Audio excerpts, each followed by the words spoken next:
শেখ হাসিনার ব্যাপারে বিষয়টা হচ্ছে যে আমরা তো চেয়েছি যে তাকে ফেরত পাঠানো হোক, যেহেতু উনি একজন কনভিক্টেড, সর্বোচ্চ বিচারিক সংস্থা তাকে শাস্তি দিয়েছে, কিন্তু আমরা ইতিবাচক কোনো সাড়া এখন পর্যন্ত পাইনি। এটা নিয়ে আমার মনে হয় স্পেকুলেট না করাই ভালো, দেখা যাক কি হয়। এই ধরনের ঘটনায় তো ঝট করে একদিনে 7 দিনে কোনো পরিবর্তন ঘটে না। আমরা অপেক্ষা করবো, দেখি কি ভারতীয় কর্তৃপক্ষ থেকে কি পাওয়া যায় রিয়াকশন। একটা রিয়াকশন আমরা দেখেছি, সেটা হলো তারা পরীক্ষা নিরীক্ষা করে দেখছে, এরকম একটা কথা আসছে আমাদের কাছে। দেখুক, তারা পরীক্ষা নিরীক্ষা করে দেখুক। আমাদের স্বার্থ যেহেতু আছে, আমাদেরকে দেখতে হবে তারেক সাহেব কখন আসবেন এ সম্বন্ধে আমার কাছে কোনো তথ্য নেই। ওনার স্ত্রী সম্ভবত আসছেন বা পৌঁছে গেছেন হয়তো ইতিমধ্যে, আজকে সকালে পৌঁছার কথা ছিল।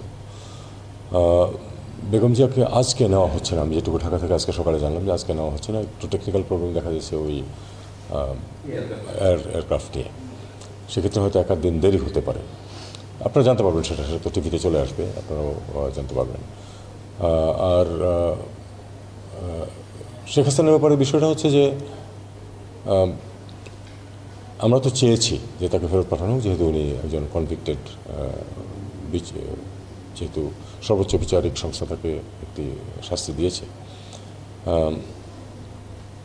কিন্তু আমরা ইতিবাচক কোনো সাড়া এখন পর্যন্ত পাইনি। এটা নিয়ে আমার মনে হয় স্পেকুলেট না করাই ভালো, দেখা যাক কী হয়। আমরা তো চেয়েছি খুব, এই ধরনের ঘটনায় তো ঝট করে একদিনে 7 দিনে কোনো পরিবর্তন ঘটে না। আমরা অপেক্ষা করবো, দেখি কি ভারতীয় কর্তৃপক্ষ থেকে কি পাওয়া যায় রিয়াকশন।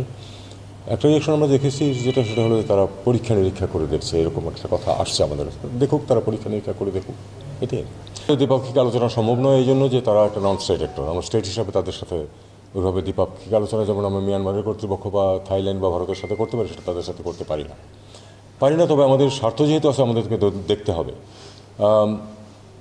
এটাতে কিছু আপনাদেরকে বলি, সব কিছুই তো আর প্রকাশ করা যায় না, কিন্তু এই ঘটনা যাতে কমে বা আদৌ না ঘটে সেজন্য কিছু পদক্ষেপ নেওয়া হচ্ছে, দেখা যাক কীভাবে কাজ হয়। ধন্যবাদ।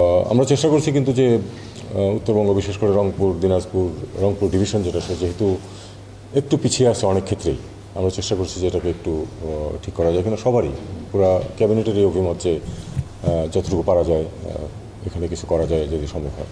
একটা গুরুত্বপূর্ণ জিনিস যেটা ঘটতে যাচ্ছে সেটা হলো যে চাইনিজ সহায়তায় 1000 বেডের একটা হসপিটাল হবে কিন্তু নীলফামারী জেলায়। এটা ঢাকায় করার অনেকের চেষ্টা ছিল, কিন্তু আমরা বলেছি যে না, ঢাকায় তো অনেক কিছুই আছে,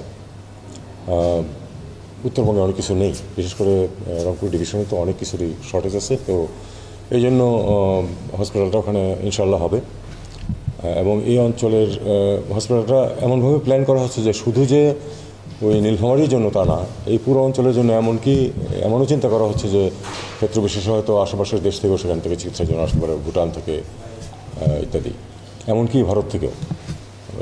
ভারতের এই অঞ্চলে খুব ভালো ফ্যাসিলিটিস নেই।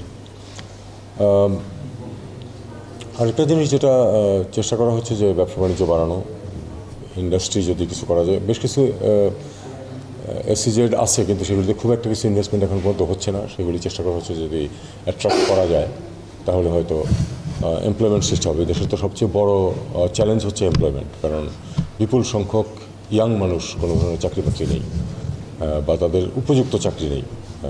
এইটা নিয়ে হলো সবচেয়ে বেশি চেষ্টা চলছে। দেখা যাক, আমাদের সময় খুবই সীমিত। আমরা আশা করছি যে খুব সঠিকভাবে নির্বাচন হয়ে যাবে ফেব্রুয়ারিতে, এবং আমরা নির্বাচিত প্রতিনিধিদের হাতে দেশের ভার দিয়ে আমরা সরে যাব। তো তবু এই সময়ের মধ্যে আমরা গত 1-1.5 বছর যাবত যেটা চেষ্টা করছি সেটা হলো যে একটা পথনির্দেশ তৈরি করা, যেটা সহায়তা করবে আমাদের পরে যারা আসবেন তাদেরকেও। আমার মনে হয় সেই লক্ষ্যেই আমরা আগাচ্ছি সব দিক দিয়েই। কিছু রিফর্মও কিন্তু, যে আমরা এরকম অনেকে আশা করছিলেন যে আমরা সব রিফর্ম করে দিয়ে যাব, সেটা আসলে সম্ভব না। রিফর্ম অনেক দীর্ঘ সময়ের প্রয়োজন হয়। আমরা শুরুটা করে দিয়ে যাব, বাকিটা যেটা জনগণের উপকারে আসবে, বা জনগণের ইচ্ছার প্রতিফলন ঘটাবে যেই পরিবর্তন, সেটা যারাই পরে ক্ষমতায় আসবেন তারা সে থেকে সরে যাবেন না। এটা হলো আমাদের প্রত্যাশা।